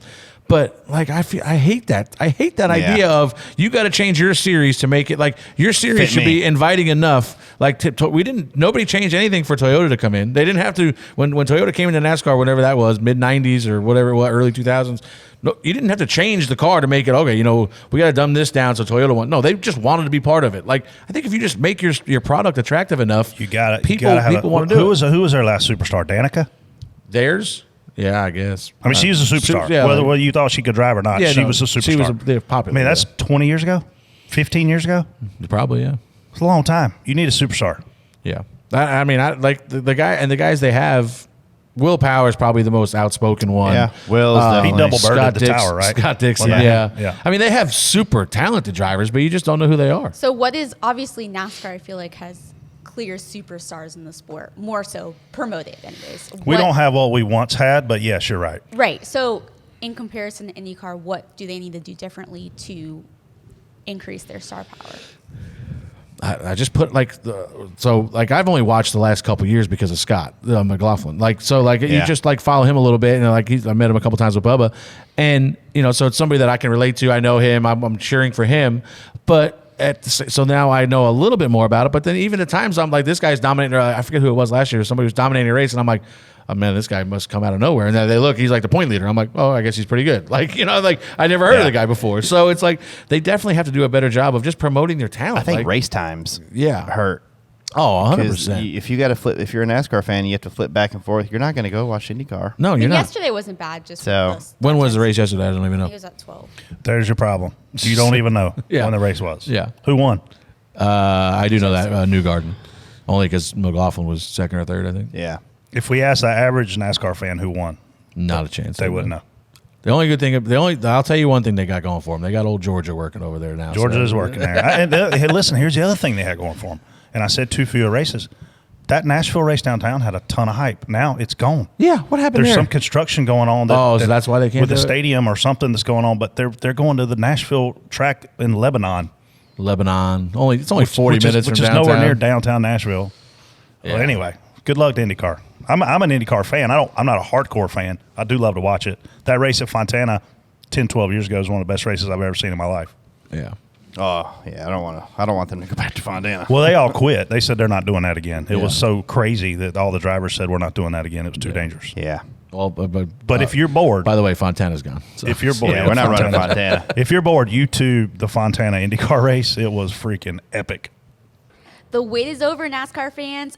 FanDuel, America's #1 sportsbook, is officially live in North Carolina. And right now, new customers get $250 in bonus bets, guaranteed when you bet your first $5. Just go to FanDuel.com/DBC to sign up. Then you can bet on everything from individual race winners to prop bets to which driver is going to take home the championship, all on an app that's safe, secure, and super easy to use. Start your engines with $250 in bonus bets when you place your first $5 bet. Visit FanDuel.com/DBC to get started. FanDuel, authorized gaming operator of NASCAR. 21 and up and present in NC. First online real money wager, only $10 deposit required. Bonus issued as non-withdrawable bonus bets that expire 7 days after receipt. Restrictions apply. See full terms at FanDuel.com/sportsbook. Gambling problem? Call 877-718-5543 or visit morethanthegame.nc.gov. Well, let's hear what the fans think on Reaction Theater. Woo! Baby, I love Phoenix. I love this racetrack. Hard to pass. Hey, let's change the spoiler. Hey, let's change the undercarriage of the car. Let's do everything but give the car horsepower. The teams want it. The fans want it. The owners want it. Hell, the drivers want it. As Denny said, Jim France, get your head out of your ass I don't think he and said give that. these boys some horsepower. These cars suck without it. TJ, I want to award you this week for not wrecking anyone. Though it's a young season, I think this is the first week you haven't been involved, so you get the A+ medal. Vegas Freddie, last week was clean. Bubba, love you guys. And Brett, hope to see you in Chicago. I am actually going to Chicago. I know, you told us. I can't wait to wear the crown and be the king of Chicago for a day. Hey, listen, Denny. Did Denny say that about Jim France? Denny did not tell Jim France to get his head out of his ass. Let's clarify that. Denny said that you could make a phone call right now to Doug Gates, and he could turn up the horsepower to 750 horsepower and not lose any durability. Yeah, so I think and there's a lot of conversation. I saw Gluck, some of his comments last night about they're worried about saving the team's money. Saving the team's money. Like, I'm tired of hearing that. Yeah. Fans don't care how much money you save. That's part of why we're in this next gen mess anyway. You're trying to save the team's money. Yeah. So like, and also listening to Teardown last night, Gluck kind of clarified that Denny was repeating stuff that Doug had just said in the media already. You know, like it wasn't like Denny's idea. Like, hey, I can call Doug Gates right now. Like, that was something that Doug had said, or somebody had, one of the motor builders had said through the media. But we had Tyler on here, and Tyler was the first one to tell you that going to 750 ain't going to do anything. He even said 1,000. Yeah, so may not do anything. So I get it, and listen, like I at this point I'm just like, please just do it. Let me tell you this. Let me y'all rebuttal this. If we add more horsepower, you have to slow down to make the corner. When you get on the gas, you have the ability to spin the rear tires. So you amplify tire wear if you add more horsepower, and you increase off throttle time, which makes handling matter more. Is that accurate, TJ? I mean, it sounds accurate. It sounds like it would. And make I'm a sense. dumb spotter. I ain't an engineer. Yeah, like so it sounds like it would make sense. It sounds like, but then you don't know. What? All of a sudden, we're going to start downshifting again. Now, like, what's the gear package going to look like? Are you sure the tires are going to wear more? Because I don't know if they are. Like, I don't know if they are. Conventionally, the old car, yes, that would have made sense. But now, I don't know. We just start dropping gears and get to a lower gear and take off better. You know, like I'm this not car. sold on the tire wearing more. I don't know. You know, we don't ever. Just because you're spinning the tire doesn't mean it. I mean, they're so durable now. I don't know if that's gonna. I don't know if that's gonna. There's a reason why Tyler came in here and said that 750 ain't gonna do anything. because they've tried it out. You They know have what I mean? Like, I mean, they should be able to spin the tires right now. I wish, yes. They should be able to. Just do it. Like, here's my thing. Just to shut everybody up, do it. Just do it one time. And then when it's not any better, go here. Because, like Danny said, if you can do it, and I don't know how easily you can do it. That's a question for the engine builders. But if you can literally just tune this thing up to 750 for a race, go to Martin. If Richmond sucks, go, you know what? Here you go. Tune this son of a bitch up to 750 for Martinsville. And we'll show you that this ain't going to work. I thank you. Please, just show me it doesn't work. That's all I think anybody really wants. I think people want more horsepower because it increases the hero factor. It increases the fact that the average human can't drive it. I don't know. Why does it always have to be a motor? You know what I mean? Like, to me, like they just, if they didn't advertise and if they said, yeah, it's 750, who's gonna know? You know what I mean? I sent out a tweet the other day. I said that for the first time in my life, I think that an IndyCar driver could leave IndyCar and come over here and get into a Cup car and be competitive because of how wide the tire is, the amount of downforce it makes, because it's easier to drive than what it has been. I mean, when you watch these in-car cameras, their hands are not wrestling the wheel as much as they once were. Do you think that's accurate? Yeah, I don't watch many IndyCar cameras, but I'm talking about the IndyCar driver. Oh. Do you think the IndyCar driver? Yeah, listen, Dario Franchitti, Sam Hornish, Danica, a lot of good IndyCar drivers came over here and struggled. Yeah, they got their ass kicked, to be quite frank. I would say it's definitely a more level playing field now. Is that a good thing? I think it's much easier. Is that a good thing for Cup? No. So the problem is the cars are easier to drive. I don't think it's easy. I don't think it's good either. But the competition, these guys are so good. Competition's crazy. Right now, they're Ask going to Derek run. Kraus how good the competition is. Yeah, right now he's figuring it out back there right now. Like, these guys are so good at positioning themselves and knowing it's chess. They're playing chess the entire race, and you hope you move your pieces in the right direction. And these guys that have been doing it know where to put their cars, when to lift, where to be at certain times, and it's huge. Oh, fellas. I did not get drunk enough to watch Chase Elliott qualify third, and then the Toyota floodgates open up, and they completely dominate every Hendrick Chevy on the track. I understand the caution sucks, but I also watched Tyler Reddick restart directly in front of Chase on the last restart, and then fly away like Jenny in Forrest Gump. Look, something's got to happen. I know it's early in the season, and I don't want to be, jumping to conclusions, but as a lifelong Elliott fan, it kind of seemed like today was the day for him to get out there and snap some necks and cash some checks. Like, get after the shit. And I keep telling myself I shouldn't worry, they'll figure it out, but damn, it's time to go. Snap necks and cash checks. I like that. I never heard that before. Is it time for him? He said, is it time for him to worry? Listen, you look at. I thought Chase ran okay. I think yesterday's kind of an outlier. They were decent. To Gluck's point, they were good enough to run in the top 5 when they got to the top 5, and they were good enough to run 18th when they got to 18th. Kind of like everybody else yesterday. The majority of everybody else yesterday, I should say. But you look at places like Vegas. And, the 5 and the 24 are clearly outperforming the 9 and the 48. And I don't know why. Is that fair? Fair. Yeah. The 48's got to get his shit together. And I'm an Alex Bowman fan. I enjoy watching him race. I mean, I remember being at Dover when he was running an Xfinity race years ago, running for some team I can't remember. Chris Rice was his crew chief. Yeah, Robbie Benton. And I text Robbie Benton Motorsports, and I text Chris Rice, and I said, man, is Alex saying he's loose? And he's like, no. And I said, dude, he is sideways coming off of 4. And he went and talked to Alex. Alex like, no, it ain't that bad. Chris tightened him up, got hauled ass. But I that's how long I've been following Alex Bowman, because I remember that day. And since he got hurt, man, he's struggling. And listen, he's safe. He doesn't have to go anywhere. That car is fully funded as long as Rick Hendrick wants it to be. Ally is the underwriter for financing for car dealerships. And oh, by the way, Rick Hendrick's got more than one of those. The sponsorship is not going to press Rick Hendrick to make a change, but he's slow. Like I said, they don't seem to be in the same ballpark as the 5 and the 24 right now for whatever reason. Not at all. Yeah. Hey, can somebody tell me who won the race? I just got in from outside watching the grass grow. It was more entertaining than that bull. Man, listen, every fight in boxing is not Mike Tyson back in the 80s and 90s. Like, you're not going to turn every race on and it be a 10 out of 10. And, Atlanta really screwed this all up. I hate to tell y'all this, but like, lower your expectations at Richmond, for example, in 2 weeks. Somebody's going to be really good at Richmond and really mess the race up for you. If you They want are. 3 wide across our finish The line, odds of Martin Atlanta, Truex stinking that up, go mow your grass if you want a 3 wide finish. it's pretty high. Everybody seems to forget. Well, I don't even know what the margin of victory was yesterday. Probably a handful of seconds. Was Probably. yesterday the greatest It's like race you've 5 ever or seen, 6, Freddie? I think. Yeah, it was about the best ever. Clowns. But I mean, you look back in the day; these guys were winning like laps. You know what I mean?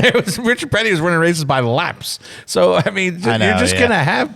I really think when you start the race with the Daytona 500 in Atlanta, you're going to have 2 really close, wild finishes, And and the then thing- we get into the real tracks. And the thing that kills me is like if they threw a Haley Deegan caution with 3 to go yesterday, and we had a 17 wide restart into one. Probably a everybody's like, 25% oh jump. wow, everything this race was great. What a finish! Yeah.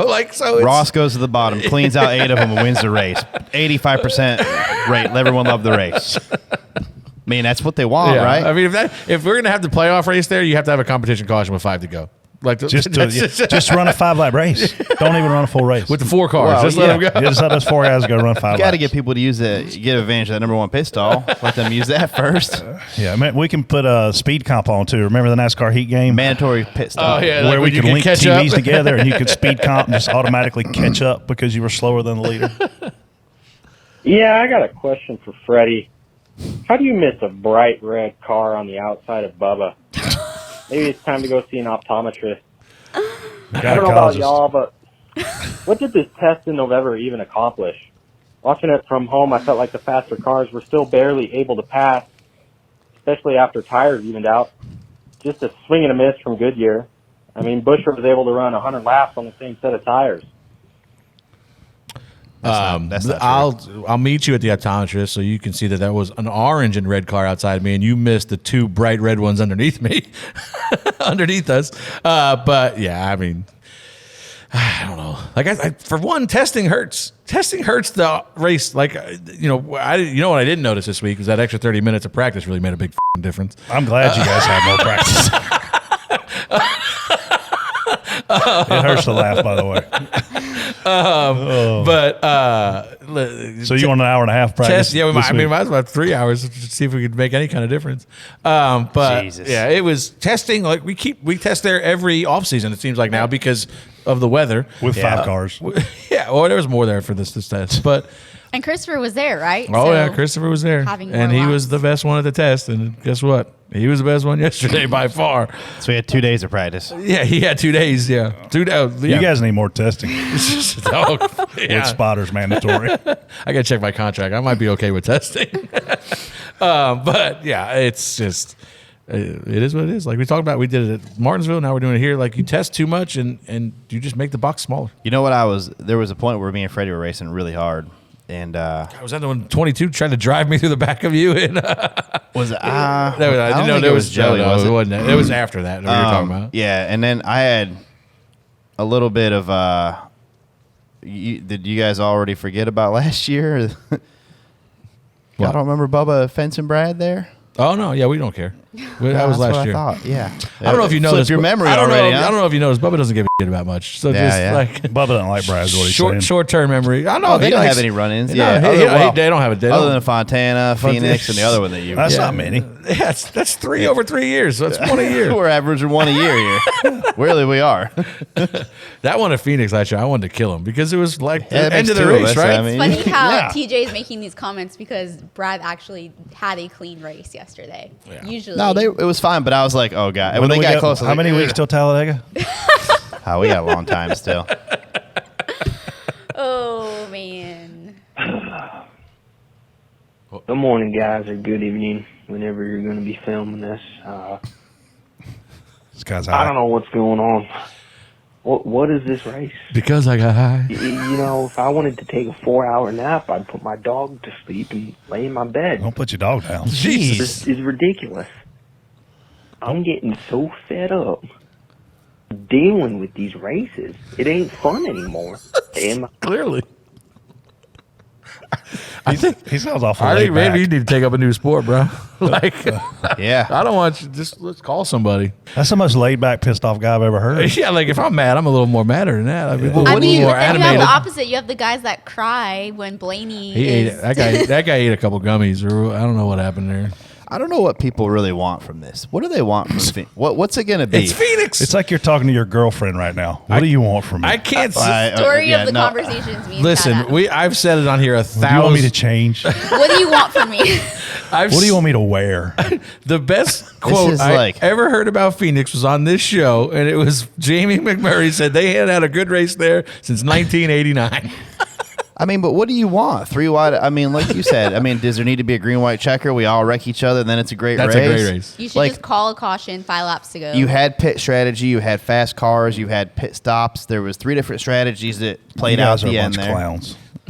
Like, what do you want? They had a great race at Atlanta, and we all told you it wasn't that great. Now they have a race, and we're telling you how great it was. We are a bunch of clowns. I mean, I don't think it was the greatest race. accurate. I don't think it was the greatest race ever. I'm sorry, Christopher's wife. I don't mean that in a bad way, but Morgan's gonna be mad as. sorry. But yeah, hey, we deserve to get our asses kicked by a guy that was that fast. I don't God know Almighty, he was fast. why do we not deserve that? If the guy showed up and was lights out, well, that's credit to them. I hope I'm wrong, but I got a season prediction for you. oh boy, Chase Elliott ain't going to win a race, and I'd be seriously concerned about him making the playoff. I hope I'm wrong. I hope I'm wrong. he's going to make the playoff. Yeah, I said, where's he at in and points? and he's COTA bound. I mean, let's be honest. He's pretty dang good at road courses. Or I don't know if he's that good, but the car's definitely fast. So one or the other, both. I mean, yeah, Chase, he's got to He's be going to good. make the playoff, Yeah. and he's probably going to win a race. Chase has won enough road course races. If you now. had to place a bet, Casey, on whether or not Chase Elliott is going to win a race, would you bet yes or no? Yes. Yes. I would bet yes. I think that, like Bowman, he's had a rough go the last year. Since he got hurt Since too. he got hurt, exactly. And I think just now he's probably trying to get his confidence back. I think they mentioned that on race day. Like, my confidence would be shot too. So I think he makes the playoffs. I don't know. He's top 10 in points. I can't remember where. 4 races, 4 winners. But you want to say he's going to win a race, but when he came back from injuries last year, you know what we all said? He's going to win a race. We were wrong. And we were wrong. And he doesn't have the speed to win a race right now. Whether they find it or not is another thing, but they don't have the speed to win right now. He's got 2 great tracks coming up. He does, Bristol yeah. and COTA. Man, if he sucks at those 2, 3 weeks from now, we're on this show, and that guy calls in, I may be on his side. I may say he's not going to win a race, but I think right now he wins a race, makes playoff. There's enough races on the schedule still left before the playoffs that I can look at and be like, yeah, Chase should be fast there. Now, if we go to COTA and he doesn't show signs of speed there, I'll probably be a little concerned. Because he's like Mr. Road Course, right? Yep. 100%. Used to be. He's won. I don't know how many road courses he's won now, but he's proven to me that the car's fast and he's fast there too. I mean, you can't. I mean, it's hard. I mean, he's good at road courses. If we ran nothing but road courses, he'd have more championships than Dale Earnhardt. He'd be. Yeah, Chase has proven to me that he can be very successful on road courses. Hey, DVC, this is Dale Jr. Just wanted to call in and talk about a few things about the race today. And hopefully tomorrow I will be able to hear myself on the show. I'm just kidding. This ain't Dale Jr. Well, y'all fooled, though. But, Damn it, Dale. Hey, not a bad race. Question, though. Is Noah Gragson legit? That's like 3 solid finishes in a row? Or was Eric Almirola just terrible? Noah has had a very impressive. I've been very impressed. Yeah, and not even like throw out Daytona and Atlanta. They don't. That's different. But we get to the harder tracks per se, and he's impressed me. I was really impressed with him last week at Vegas because he was good in practice and he screwed up qualifying. Yeah, and just kind of, he just didn't. I mean, he didn't really screw up. Just kind of underdrove He it. owned it. And He only screwed it up. But he dug himself out of that hole, and he didn't like. It's very easy to see guys get stuck back there and then make mistakes trying to get it all back. Like, I got to get to the top 10 in this first stage. You don't have to. I mean, obviously you want to, but he kind of just methodically got to like the top 20 Yeah. in that first stage. And then he just kept going, and then all of a sudden at the end he's in the top 6, and you're like, Same holy, thing where'd he this come week. from? I mean he was consistently top 10, I think, all race the other day. Yeah. I think he ended up 12th because of strategy at the end. Again, a guy that ran top 10 all day gets stuck in 12th and can't go anywhere. It's just. But Remember he's very impressive. so Remember far. when Kyle Larson got suspended and he came back and he was on a mission? Absolutely. Remember what he did the next year? Championship. He won a championship. Noah Gragson. Championship favorite. You heard it here first from Brett Griffin. Noah Gragson is not going to win a championship this year. Tim's will probably put a bet on it. Where's Tim's? Is he still in here? But Noah is on a mission. This guy's got to prove the world wrong. He sucked at Legacy Motor Club. When I say he sucked, he sucked. He was back there running 30th every week, qualified 30th every week. The cars are for Stuart Haas are obviously better than they were last year. This guy's driving his ass off, and he's proven everybody he deserves to be here, because we didn't know if Noah Gragson deserved to be a Cup Series driver. Did we? I mean, there was definitely a point where we weren't sure of it. We know now. Yeah. Do you know now? And because I know. We talked about it. It was last time you were here. We talked about who's going to be the highest Stuart Haas guy, and he wasn't even mentioned. No. I think we all picked. One of us picked the other 3 drivers there, and nobody mentioned Noah. And he's by far outshined all of them so far this year. Josh Berry, struggling.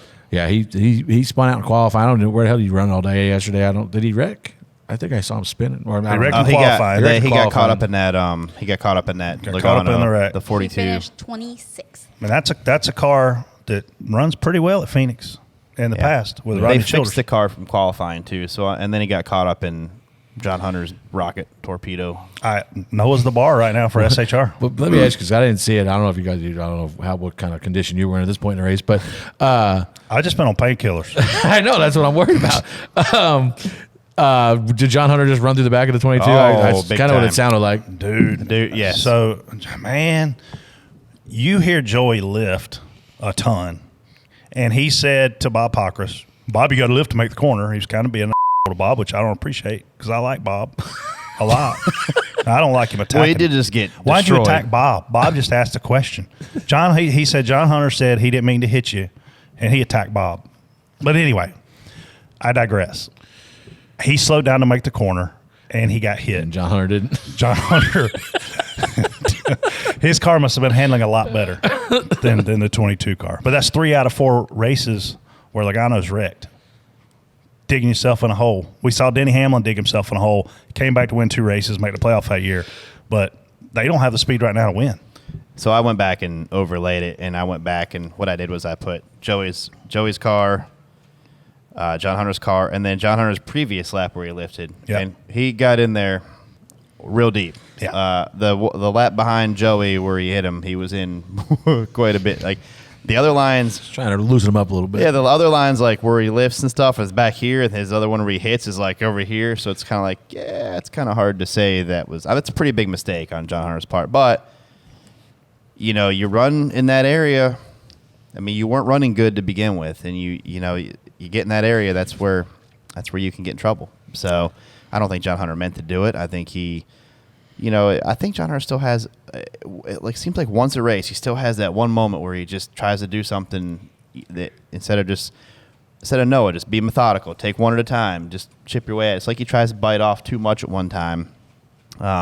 But yeah, you put yourself in that position on a restart, and then you collect 2 or 3 other cars. I don't know who all it got. I got the 7, the 4. I think Zane drove it in there as well. I mean, they guys had nowhere to go, but Yeah.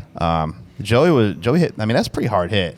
It was very, very violent. Yeah, On the in-car camera. I was a little shot. worried. I mean, that's pretty. When I saw the in-car, I mean, when you think ugh. about wrecking at Phoenix and you think about wrecking in the dog leg, you don't think it's that violent. Man, he took 2 big shots. Yeah, that's.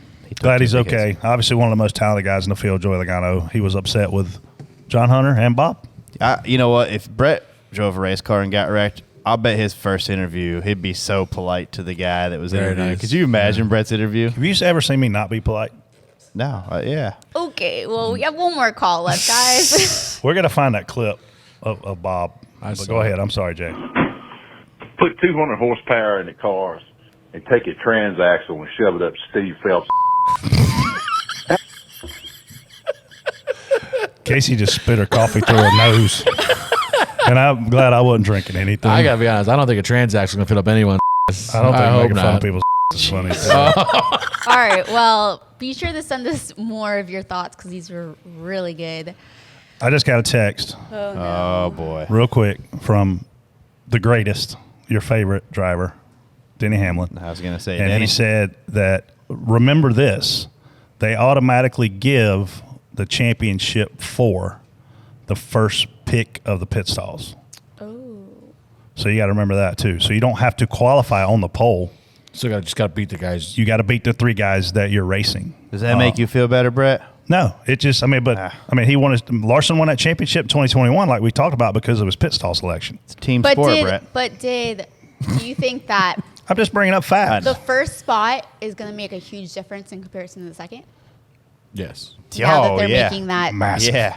Massive. I would much So rather. champ 4, it won't really matter then. Like whoever gets that first spot is going to be. Massive advantage if they leave the timing line first where it picking is. first. I Camera don't think line. second's picking right behind him. No, second's picking an opening somewhere. Yeah. Don't forget our number 704-802-9572. Save it into your phone. Call us whenever you want. Sober, drunk. We want to hear it all. That was great. That was a great reaction theater this week. Yes. Moving on to Ask DBC. Another way you can get a hold of us. Use hashtag AskDBC on X to send us your thoughts. First one is from Jonathan. What are y'all's thoughts on Homestead potentially going back to hosting the championship weekend in 2025? Should have never left. Yeah, I'm fine with just doing Martinsville, Texas, Phoenix, Homestead if we have to again. What was it always? It was Texas, it. Phoenix, Homestead? Yeah, Right? Martinsville, Texas, Phoenix, Yeah. Homestead. I remember the favorite 3 words in NASCAR was Texas, Phoenix, It Homestead. was, yes. I don't know. I definitely think it's Here, listen, we could say where it shouldn't go. It shouldn't go to Pocono. No. It shouldn't go to Phoenix. Nope. With this particular package, it shouldn't go to Richmond. Nope.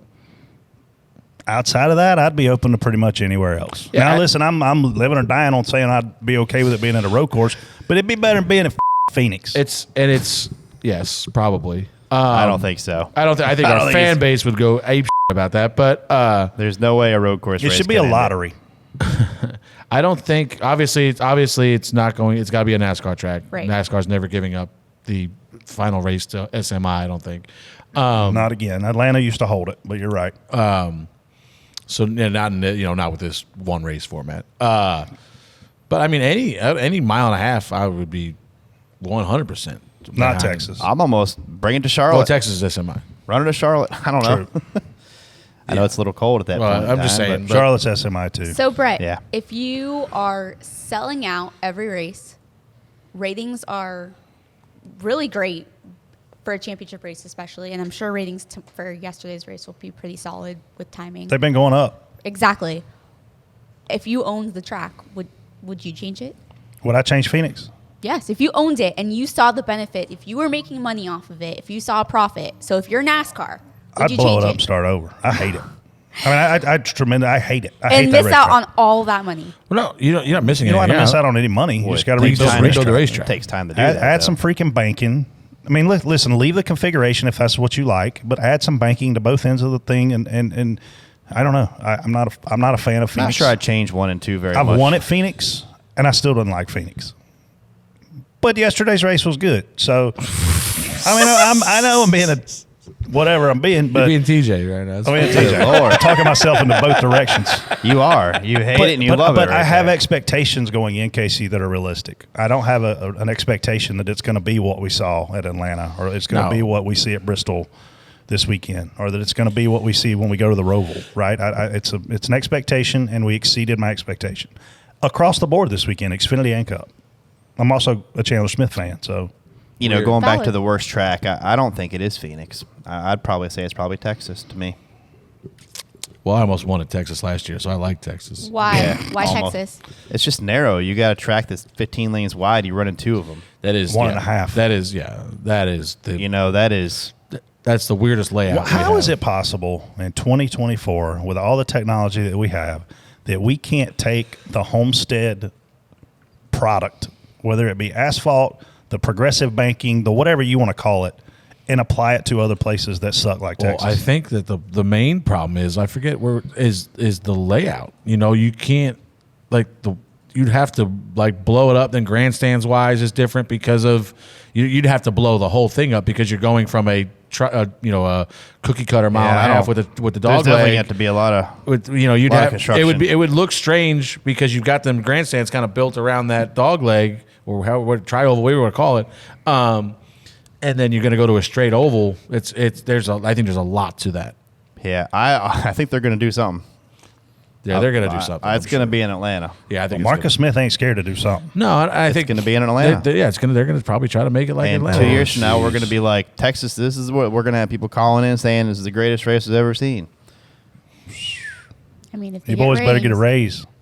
You know what? I agree. Imagine Texas in a place like Atlanta, hot 95 degrees. And the problem with Texas is Atlanta is going to wear out. Texas probably it'll take a lot longer. I feel like. Yeah.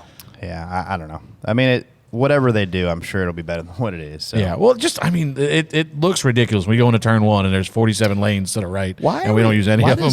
Why does nobody build another short track?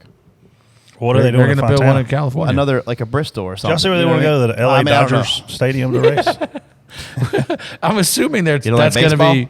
I'm assuming they're talking about a road course in the parking lot, right? Not I think there are discussions being had around the California area, and so there, according to this article from Steve, that there will Speaking be a of race blowing in up stuff, I would blow up LA.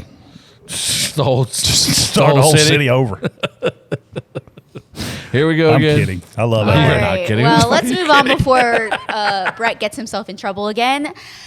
This next one is from Tyler, and he has a hypothetical I don't think you can question. say you blow up a city on air. I don't think Exactly. I don't mean literally blow it up. I mean, let's start over. You have just been named the Zar of NASCAR. The Zar. Excuse me, sir. This is FBI. We have a word with you. What are the first three Casey, things? give me that question one more time because we're going to trim some You're of that. literally the worst. You have just been named the Zar of NASCAR. What are the first three things you would do and change? And Brett, I'm afraid to ask you. TJ, let's go with you first. TJ, how do you spell Zar? CZAR. You already looked at the paper. There's no way you do. It's not that hard of a word to spell.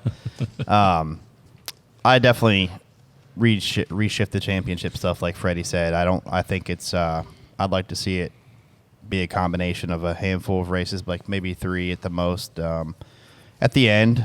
And I definitely still try to keep evolving the short track package to, maybe, they're going to try things, but I would probably try some horsepower, maybe different softer tires. Like, hey, we need tires that fall off a second and run. If we had tires that fell off a second, that would change a lot of things.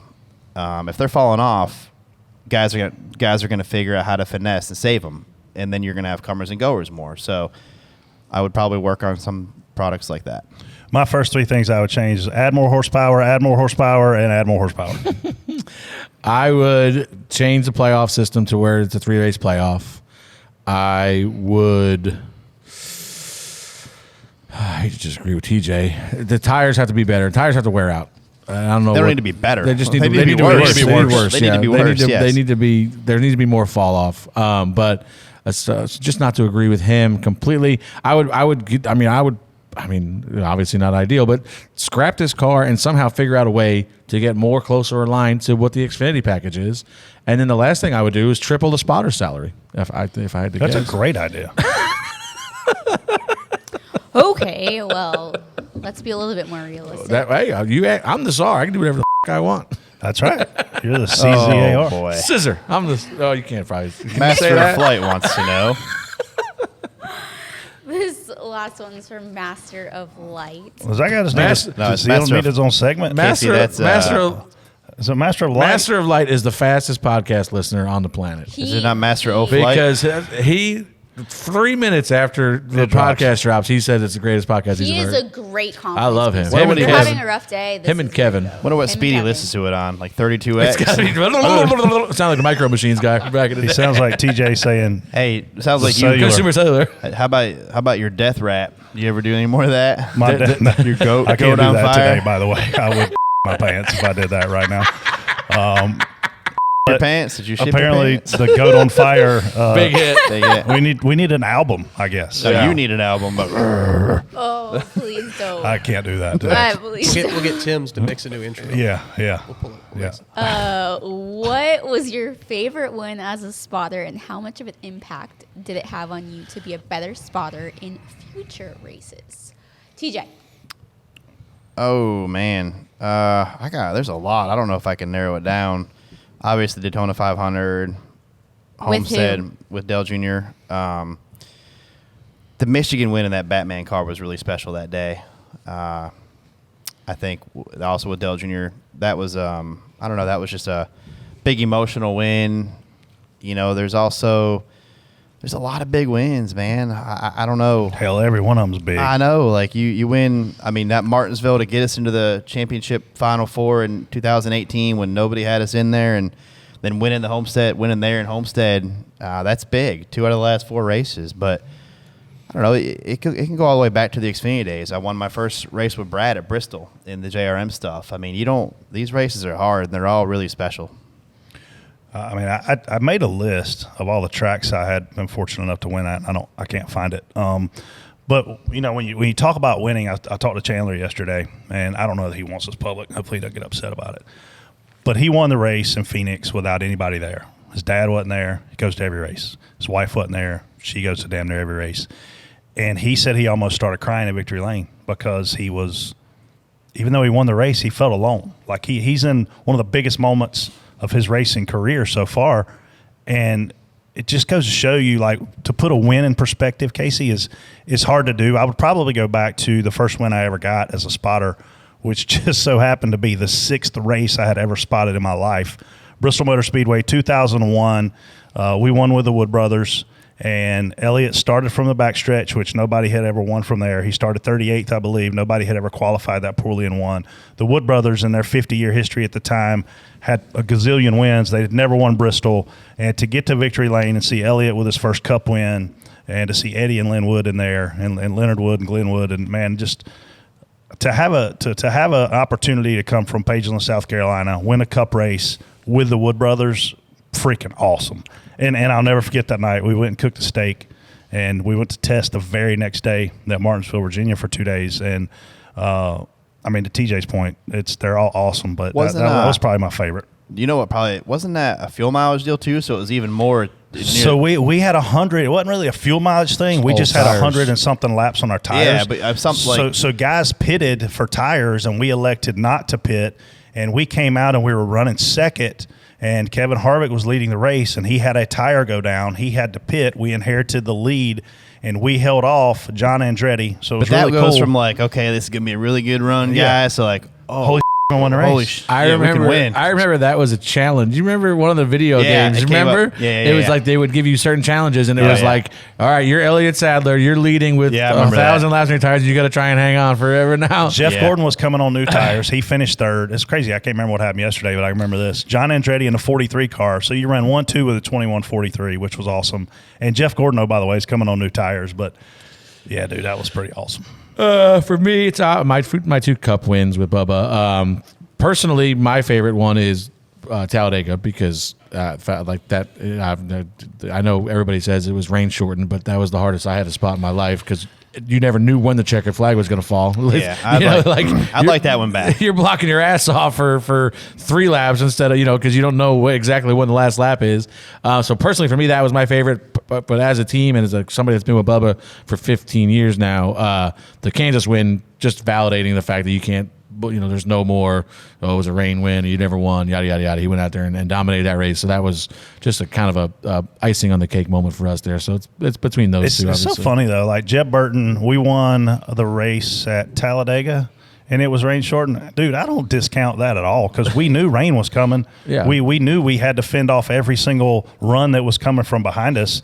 When you're at those plate tracks, it's not a secret when the rain gets there. Yeah. So, I mean, if you say winning a plate race, rain shortened is a gimme, then you're an idiot. I mean, even to me, it goes back to some of the lower series as well. Like, you got some big wins with some younger guys, too. Like, winning with Tyler's truck race at Daytona the first time. things like that. There's a lot of being good friends with Brad when he first moved here. We'd always talked about the Rock Monster. We're like, dude, we got to win that trophy. Well, we won Dover, and next thing I know, Brad buys me the exact same trophy that he has because we'd always talked about the coolest trophies and we won it. So right. Yeah, and even working, some of them go back to like won some races with Regan, Ben Rhodes. Yeah. I mean, my favorite year of winning. Because, and you guys know I don't spot a lot of truck races. I never have, and I never will again. But in this particular year, I won Rockingham with Casey Kane. I won multiple races in the Xfinity Series with Elliott Sadler, and then we won a race or two in the Cup Series with Clint. Like, to win in all three series in the same year, it's freaking hard. Like, real freaking hard. Unless you have a Kyle Busch that you're spotting for in all three series. Then that honestly was pretty freaking easy back in the day. But it's hard to spot for multiple drivers in multiple series and get wins across the board. Well, that's a perfect segue into What an Idiot. Who do you guys have? Oh, I mean, we got some good ones this week. Do you? I mean, there's a Hall of Fame. There's a What an Idiot Hall of Famer this week. Are we talking dirt bikes? Yes. Okay, yeah. I mean, that was going to be. Man, she's a 10 though. It's okay. Was that the number? She's lucky she's still here.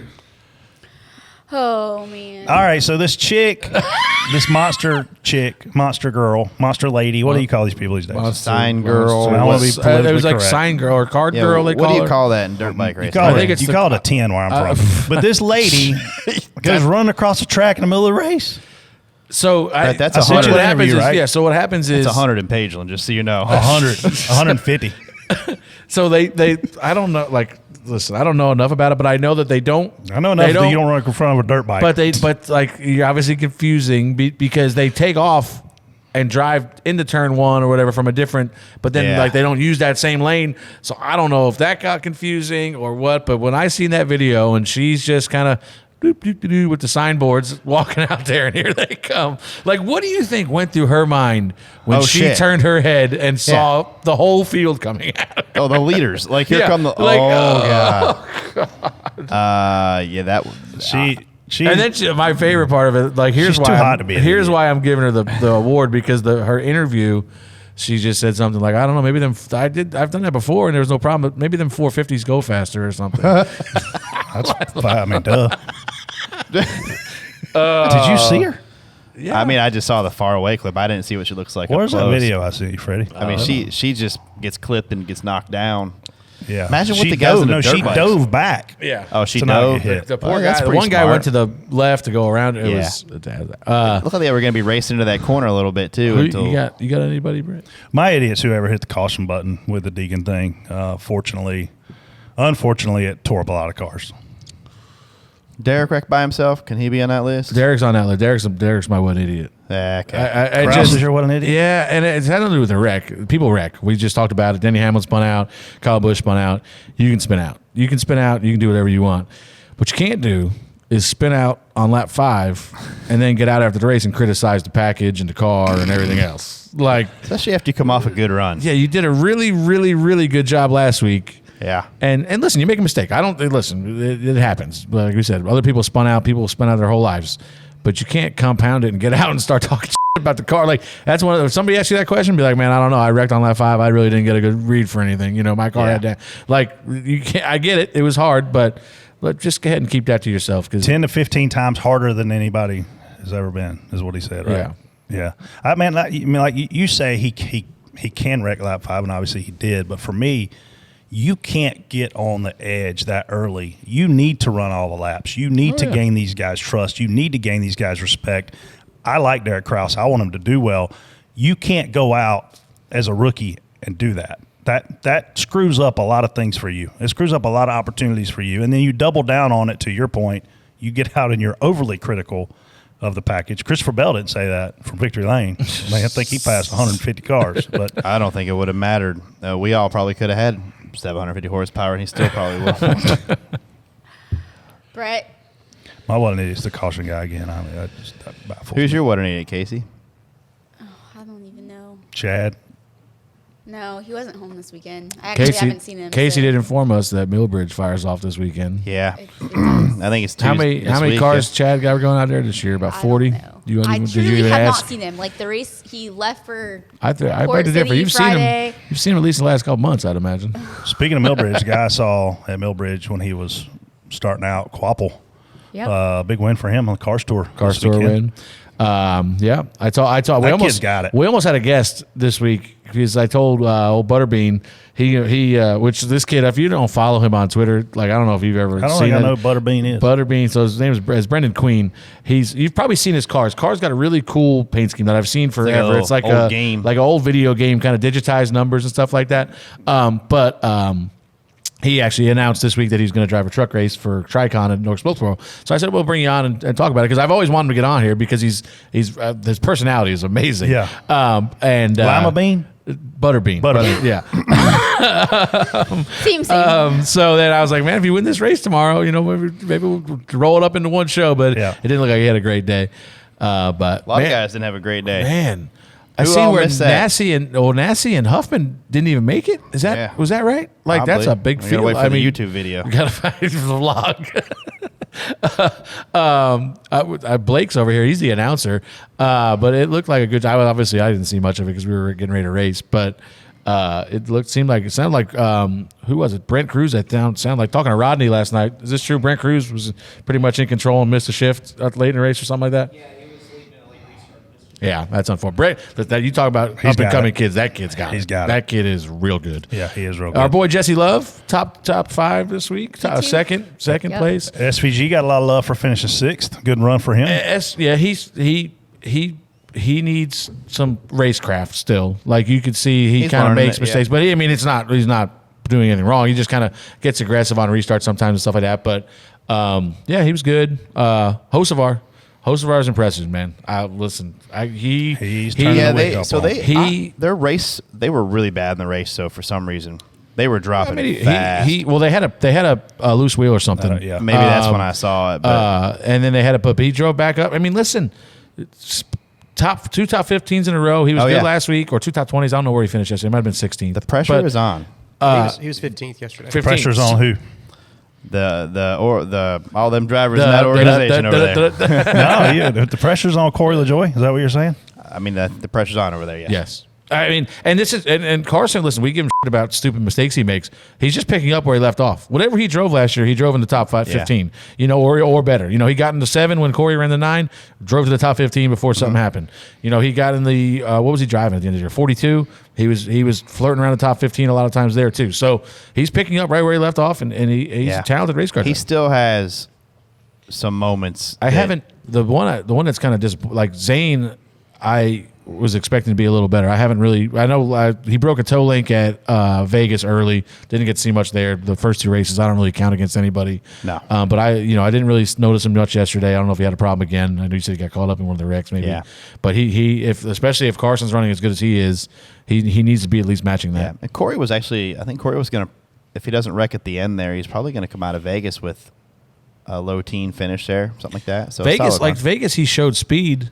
Yeah, but then he was fast all day. Yeah, he was up front, but then he faded a little bit. I saw an interview where he kind of blamed it on Carson. He said Carson kind of squeezed him in the wall and maybe damaged his car. I don't know how true that was or not, but then you talked about manipulating guys from the front. He tries to block Brad, and I don't think you guys ever touched him, but he ends up getting never wrecked. touched him. And that's something that happens, but. But I just want to point out that I think Carson is impressive. Like we're talking He's about doing Noah. a very good job. Yeah. Well, shout out to Brett. You won DPC picks. 3 You got this locked up yet? Technically, you didn't even. I picked the winner the last 2 weeks. That's even but harder. You won with Christopher. We are going to make picks for Bristol. Good luck to y'all. You get to go. You got to go first again. I mean, damn, make this a little smaller. Bristol, huh? Ain't no way I can read that. No. I don't even know who's good at Bristol. Somebody give me a pick. I will. Bubba's good at Bristol. He's all right. That's a lot of confidence. I'll take Dennis. Who's next? You taking James Hamlin? James. You will. Yeah. Who's next, Casey? Me or You. you? What'd I finish? You finished 5th. Not win. 5th or 6th you for a because Ross Blaney passed Ross for the thing. Oh, you had Ross? Yeah. Ride Blaney. Dang. I had Willie B for his worst finish of his career at Phoenix, I think. Yeah, he got in a wreck on Saturday, but even on Saturday he wasn't hot to trot. Damn. Not like you expected. I don't want to. I've already used Bell. You took Denny. I can't take. I'll take Ty. Ty who? Ty Gibbs. Dillon. You got Ty Dillon. Congratulations. There's only one Ty in the Cup Series. You get points for winning the truck race? I'll try. I'll see what I can do for you. I'll take Busher. Damn it. Well, I'm going to have to pull a TJ and take 30 minutes to make a pick because I didn't think any of y'all were smart enough to take Chris Busher. Tyler Reddick. Smart enough to take. Is that who sent you that pick? No. Who told you to take Chris Busher? He did not. Who told you? I have not talked to Who's Reddick helping about you? She's lying. Mapes. Who's helping you? The Xfinity Racing social guy, so tell him thank Mapes. you. Tweet him on Twitter. Yeah, Bristol's tough. I'm going to swing for the fence and go with William Byron. I haven't picked him yet, have I? I can't read his writing on this thing. know. I ain't got my magnifying glass. Yeah, can you maybe next week? You hadn't done Byron yet. Can you blow these up a little bit? Yeah. Yeah. Maybe we need to do an ad for prescription lenses or something. Yeah. Seriously. Contacts. I can read it. Here's, listen to our spotter show where none of us can see. Prescription glasses and Tux medicated pads. That's the preparation age. I got to get Fred a donut. That's where we're at in our life. No, that was part of the instructions. Do not sit on a donut. Oh, no, you can't sit on a donut. I said do not sit on a donut. You had a donut after you broke your ass last time, didn't you? Oh, yeah, you broke your ass at one time. I broke the end of my tailbone being an idiot. I don't want to know anything I've been rough else. on this body. Ooh, well, so one part of it at least. Yeah, your ass. Yeah. Somebody said, how'd your surgery go? I said, this is a real pain in the ass. I was That's not. karma I for was. you They were being trying to a pain get in the details out of me last week, but I was like, I'm not. So, Bristol predictions other than who's going to win? Rain. Is the weather going to be good? I don't know. I Oh heard. God, please don't let it rain. I heard it was 3 days of rain. There's nothing better as a race fan than walking into Bristol Motor Speedway. I don't care if they're not, if the race isn't even there. Like, that place is just the coolest place. I'm excited to watch this weekend. I don't think I'm going to go up, though. Christmas this weekend. You know that? What? Christmas this week, St. Patty's Day. No, actually, it looks. Don't say anything. If it looks okay, don't say anything. Oh, rain. I see rain on TJ's phone. 60 and rain.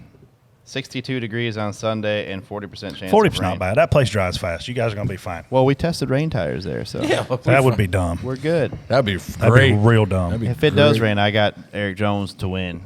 Eric, For those, he was good. Eric He was Schumacher good. at that test. I mean, that dude. He's wheeling it. Oh yeah, like yeah. for But, those who will be watching in the, I guess, stadium, so to speak, and then on TV, what can we expect? Lots of passing? No, probably Well, not. the grooves are going to move. The grooves move around. There'll be some passing because guys catch guys there quick. I wish there was a channel that I could turn on that would just show me on my TV, and obviously TVs have gotten a lot bigger, the entire racetrack, like just an aerial view of the entire racetrack. You could spot. You could see it the whole track from the spotter. But that's all, like, because there's always action and always racing somewhere to be found. Somebody is always up somebody's at some point every single lap. Like, it doesn't matter. To your point, you like some of the bigger, some of the major sporting events have like an alternate channel that is, sometimes it's betting related, sometimes it's just analytical related. Or like a Manning cat or whatever, but it's like a different camera view, different there's different stuff on the screen, and maybe that's something that we need to especially maybe with the Amazon deal for next year or something like that, like we're streaming. I talked to Artie Kemner a couple weeks ago. We were talking about different things within the TV world, and I said to him, I watch the race as a spotter, so you're never going to give me all the camera angles that I want because I'm consuming differently than a normal fan would consume. So if I could see the entire track, and we can't do this everywhere, but at Bristol you could do it on a 70, 80-inch TV, and it'd be freaking phenomenal. What we didn't mention last week because you weren't here, and that just completely slipped my mind. What's your opinion on old Dale Jr.? Dale Jr., well, I gave the what an idiot for them not re-signing him. I'm excited to hear that he's looking at coming back and doing the summer races, I think it's a big loss for the sport. That he's not in the booth, I think it's a big loss to NBC that he's not in the booth. I think Jeff Burton and Steve Letarte will do a fine job, but Dale Jr. just brings a different level of excitement and a different level of research. And, I mean, I think we even talked about it on here. I mean, Dale Jr. doesn't have to go back and watch old YouTube races. He doesn't have to go back and go through old photos. I can tell you Brett Griffin has never done that one time and watched an entire race from whenever year. Doesn't matter if I won the race or finished last. So for him to invest and be willing to invest as much time as he does into being a part of the sport these days, it's very frustrating. I was in Jersey for the Turkey Derby. Mm-hmm. A friend of mine, Kevin Ayers, is a spotter up there. He came to me and said, this guy, photographer from up here, passed away recently. His family has all these photos. They think that Dale might be interested in them. So I'm like, what are they? He's like, oh, they're like mid-'90s, early 2000s, Dover, and maybe Loudon or something like that. I was like, well, what do you got? So he shows me, and it's a tub, a giant plastic tub full of pictures. Wow. So I'm like, you know what? I'll take them. I'll see if Dale wants. I'm like, man, he's not going to want these. You know, I'm looking. I'm like, what's this guy? Ain't got this kind of time in the day, whatever. So I text him. I was like, hey, I got a tub full of pictures. Like, I don't know what you like. Do you want me to just go through them and see? And he's like, drop them off. Drop them off at the studio. Or I gave him to Steve and Stefan, and Steven gave him to Dale. And Dale, he said, man, he went through them. He went through all them pictures and found it's like a small stack that he really liked, that he wanted to keep and hang on to. But like, just to your point, like that, he just loves the sport. Like he just wants to see stuff like that. It's a shame. I know TJ knows way more than we obviously know. But it's just a shame that NBC and him couldn't come to terms. Yeah, it's going to be different. What were the contract details, TJ? Do you know? Or bad? Bad. I don't know. Not good. Obviously not good. Apparently not good. Not good enough. Yeah, but yeah, I think it'll work out for him. Would you truck race for a check? No, it's going to be huge. That's wow. I mean, we're talking big. We're talking more than you make to do cup. Don't tell Joel that. Joel. He finally missed one. Did he? Yeah, he finally missed a race this week. He finally retired? Yeah, I told him he's coming on after whatever his next cup race is. Maybe Kansas. Is he officially in retirement now? No. Yeah, He'll be back. He's coming back next week or something probably. But so is he truck racing full time? No, not full time. No, he's just when he can. Yeah, I think it's Connor Jones, and it's probably a handful more. I don't know. Yeah. I'm looking forward to getting back on the spotter stand. I may need you guys to when the tell hell me is the that? rules. You know, or can you say? I don't even know. I can't say. Oh. Yeah. All right, whatever. Just go screw yourself. It's soon. I got to be honest. I haven't missed you at all. No? Well, when you send that Twin Peaks picture out, I actually missed you. You're gonna try Portion of it. You're gonna try to get your spot back. You're walking back to get your oil change thing you got going on. Oh yeah, I forgot about that. He's getting his oil change today. You gonna try to get all your old spots back when you come up? Yeah, I'm getting my old spots back. What do you mean? You should be like at the end. Am I thinking about it? Brett took a year off, then came back and kicked everybody out of his spot. Like everybody's like the year that Brett was gone, you're like, all right, well I can take Brett's spot because Brett's not here. The next year, Brett came back and kicked that guy, like pulling people's tape up, like just kick him right out. I'm here for 20 years. I said, well, technically you took a year off. I'm sure everyone misses. It don't matter if I last took a dance. year off. That don't matter. That's it. Grandfathered in. That's right. I'm the oldest guy up there. I don't know. I'm not the oldest guy. I was gonna say. I've been up there the longest. Before we go, we probably I think it was Pam and the ops team at Phoenix though for all the food and stuff. Just so you know. Okay, perfect. I mean, listen, like I said, whatever we talk about the package on track, they treat the spotters better than anywhere else we go. Except for Chicago. Spotter Julie takes care of us in Chicago. I can't wait to go there. But that facility is super nice too. Yeah, I mean everything about it is great, except for one Working small there, detail. Activating there, they do a the black part. they do a great job. All right, moving on. Well, thank y'all so much for listening, Brett. As much as I hate to say it, we are glad you're back. Thank you. It's good to be back. Glad you're feeling better. I'm glad I didn't have to sit next to you from what I understood your procedure was. And have a great week.